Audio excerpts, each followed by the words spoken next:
Mari kita dengar dulu testimoni dari mahasiswa terhadap dosen Penggempiun. Sebelumnya terima kasih banyak Bu, udah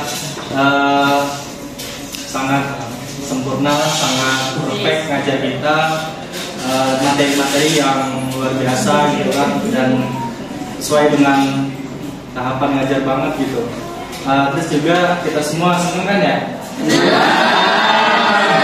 Ada yang seneng? Ada sih. Jadi semua excited lah kalau pelajaran musiska, apalagi kalau dengar desain tugas ya Bu ya. Terus lumayan lama juga gitu kan. Mungkin semester 7 masih ada kan ya? Mungkin ada yang menambah. Oke, itu aja sih Bu. Kita senang diajar sama Ibu. Terima kasih banyak.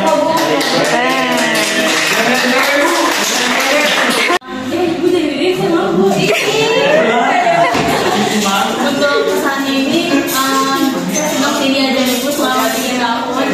Karena apa ya, kalau diajar musiska tuh awalnya bikin deg-degan, tapi tuh kita jadi paham gitu loh. Karena Ibu tuh kalau ngejelasin itu secara rinci dan terstruktur dan kita semua, saya perwakilan dari kelas apa?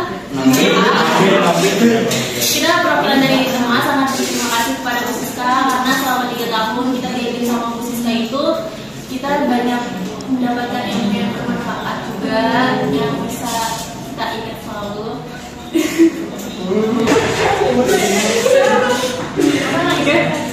Pokoknya kita saya nggak berasa karena sebentar lagi saya bakalan jadi semester 7 gitu loh. Kita udah mau banget, terus kita nggak akan ketemu lagi sama teman kelas, karena kita akan mencari ada yang kakak ada yang kakak, ada yang magang, ada yang mungkin apa kan, kita nggak tahu ya. Semoga kita sehat selalu. Amin. Pokoknya selalu jadi guru paling best di sistem informasi. Amin. Dan pokoknya Bu Siska itu dosen kebanggaan.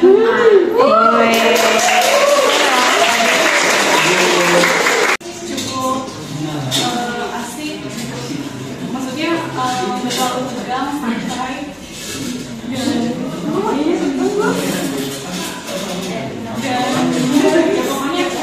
pesan saya baik.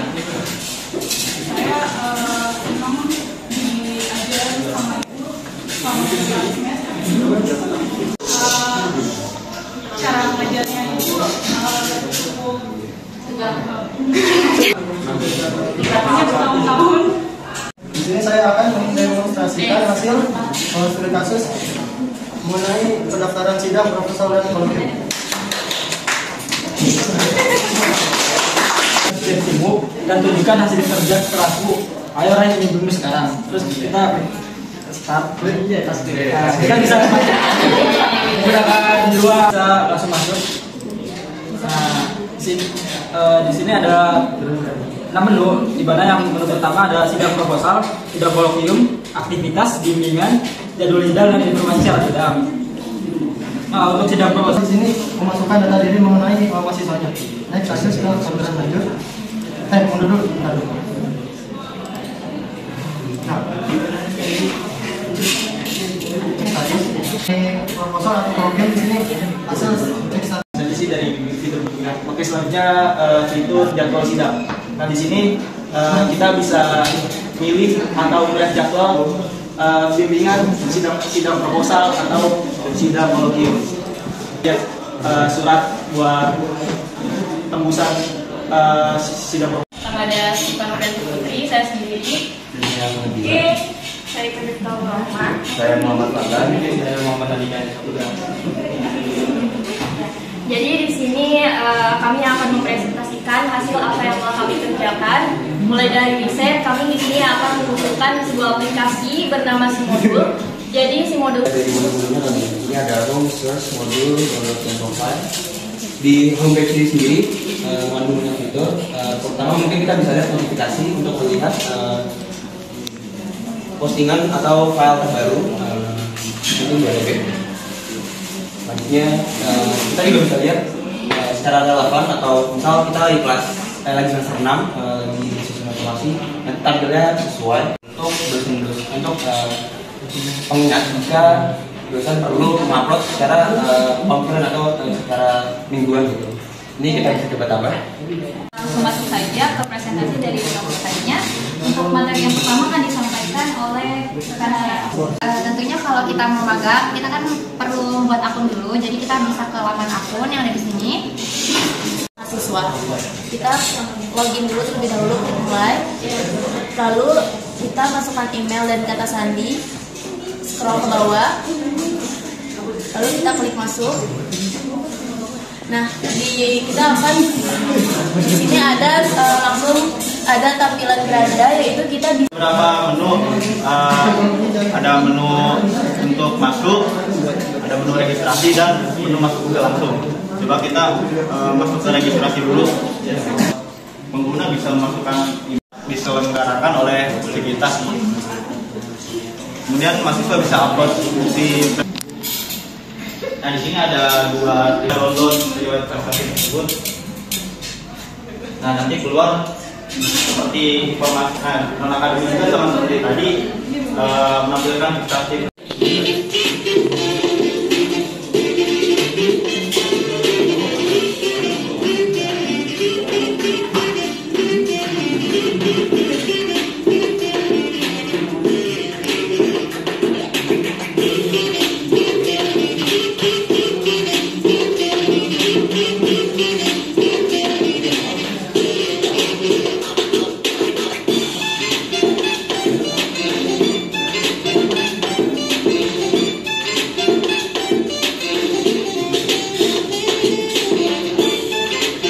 Sekarang dari kelas analisa perancangan C.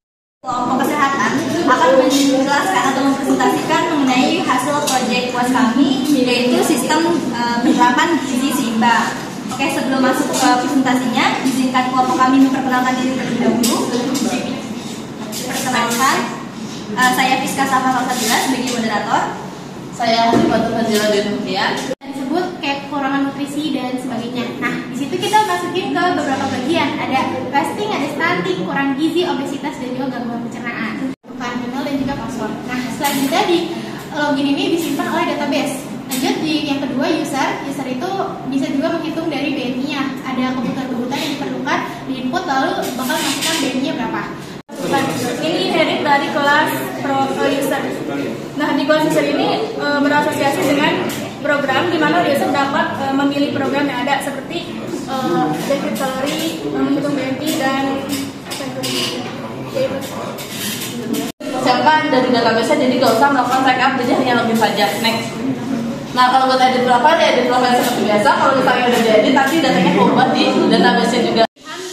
Apakah untuk register dulu di sini ada fieldnya, ada email, ada password, kemudian mengisi biodata ya kayak nama, tanggal lahir, kemudian di sini juga ada ya jenis kelamin, target kalorinya juga mau berapa gitu. Nah, nanti ketika dipencet maka lagi next. Oke. Bagian home untuk si program stunting ada sedikit perbedaannya. Kalau program diet tadi, Devtal tadi itu dia isinya progres. Untuk sistem akad itu kan biasanya kan kita nggak bisa sign up ya, jadi kan udah terdaftar oleh unitnya sendiri, jadi kita langsung masuk saja ke dalam sistemnya.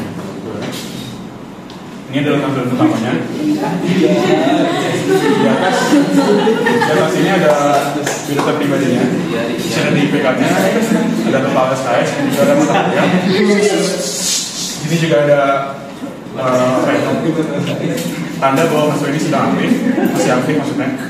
Ini juga harinya, jamnya, dan juga mata kuliahnya apa. Lalu di sini adalah pengambilan KRS. Bisa di next. Roll next. Ini kami terdiri dari 4 orang anggota. Ada Ariel Syahwat, ada Ariel, ada Rocky. Ini kenapa saya foto kayak gini ya?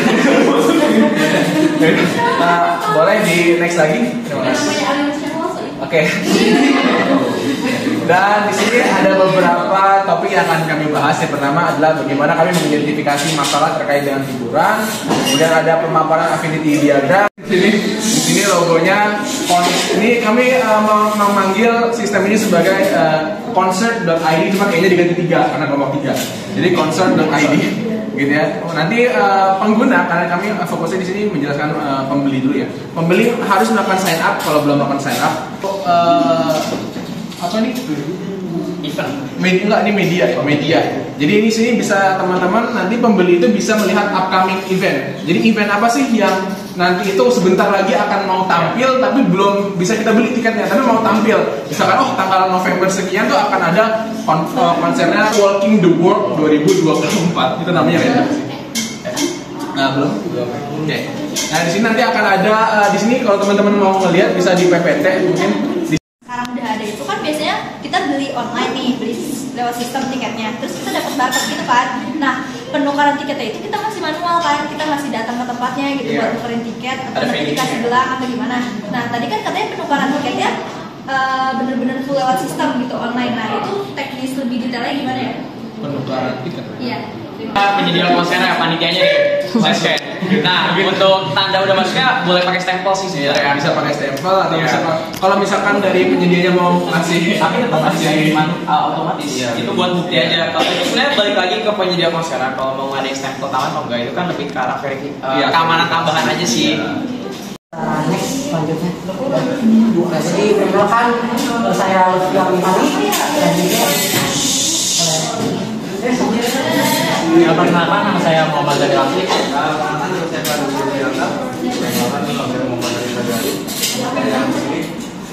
Bisa di next. Jadi tidak ada dulu. Lalu lagi jika belum ada akun kita bisa sign up, bisa create email, password, konfirmasi password. Lalu di tampilan home-nya itu terdapat fitur kereta, bus, angkot, reward dan aktivitas dan lainnya. Dan setelah itu kita coba ke fitur angkot, di fitur angkot tampilan fitur angkot ini ada dari dan. Selamat sore Ibu dosen dan teman-teman semuanya. Kami dari kelompok 5 akan mempresentasikan hasil pengerjaan kami tentang perancangan sistem lingkungan yang anggota kami adalah saya sendiri, Rasul Fanifa, dan juga ada Dewi Hidayati, Alda Melani, Aziza Fauzia, dan Jason Bayasria. Next, tanpa berlama-lama kita langsung saja ke menggabungkan sampah itu ada dari fasilitas komersil, industri dan masyarakat. Kemudian dari pengumpulan sampah yang dilakukan masing-masing ini nantinya akan diangkut, akan didapatkan dulu informasi pengangkutan sampah atau limbah. Ini biasanya berupa lokasi atau waktu. Langsung dipercepat aja ke perancangan layout. Nah, di sini ini untuk model dashboard dari aplikasi yang kita buat, tapi di sini kita buatnya dalam bentuk web atau desktop. Jadi di sini itu untuk bentuk homepage-nya sebelum bagian login, tapi nanti untuk bagian login juga itu bisa dipilih melalui fitur yang ada. Boleh di next. Nah, di sini untuk bagian login, di sini cuma cukup mengisikan email sama password aja. Boleh di next. Saya itu bagian sign up itu cukup sederhana juga. Di sini mengisi nama username, email, sama password yang diinginkan. Mungkin deskripsi lebih detail apa yang diberikan oleh pengguna dalam penemuan limbah yang mereka lakukan. Kurang lebih juga form page ini. Limbah tersebut tuh bisa terselesaikan dalam berapa hari dan seperti apa konsep penyelesaian limbahnya. Terus yang kedua, konsep bisnis dari sistem itu seperti apa sih? Karena kan dari kita tuh ada dinas lingkungan namanya. Konsep apa sih? Konsep bisnisnya. Bisnis. Iya, oke. Kan ada namanya dinas lingkungan ya. Nah, sekarang kalian bekerja sama dengan dinas lingkungan. Apakah kalian menyewakan sistem ini kepada dinas lingkungan juga? Karena kan nggak mungkin kalau kalian melangkahi dinas lingkungan, apa nggak kayak kalian ujuk-ujuk nih bikin sistem terus kerja sama dinas lingkungan. Buat apa ada dinas lingkungan? Ataukah kalian menyewakan sistem tersebut atau misalkan kalian kayak udah saya bersedia nih Pak buat software seperti ini dan silakan misalkan dibeli softwarenya oleh dinas lingkungan dan nanti kita kembangkan seperti apa? Oke, sorry itu tadi pertanyaan nomor pertama apa? Penyelesaian limbahnya sih. Oh iya, kondisional itu kan dan ada beberapa harinya. Kalau misalkan untuk alur penanganan limbahnya sendiri itu memang kondisional. Jadi misalkan seperti ini, ada orang yang menemukan limbah, tapi misalkan dia udah punya komunitas tersendiri lah di luar dari komunitas yang misalkan kita buatkan gitu. Nah misalkan tadi kan di laporannya di bagian bawahnya itu ada tertulis notesnya ya. Nah, notes itu fungsi untuk apa sih? Untuk mendeskripsikan kira-kira.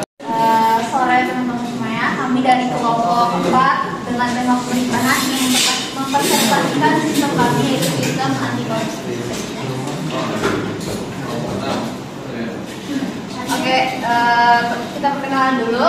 Jadi di kelompok kita tuh ada 5 anggota, yaitu ada Fatima, ada Ida, lalu ada Bella yang berhalangan karena sakit, lalu ada Yosiko yang nggak tahu, ada pas kita. Oke, ini ada poin-poin pembahasan yang kita akan bahas. Yaitu yang pertama ada identifikasi masalah, lalu ada activity diagram, lalu ada sistem request, lalu ada requirement analysis. Next.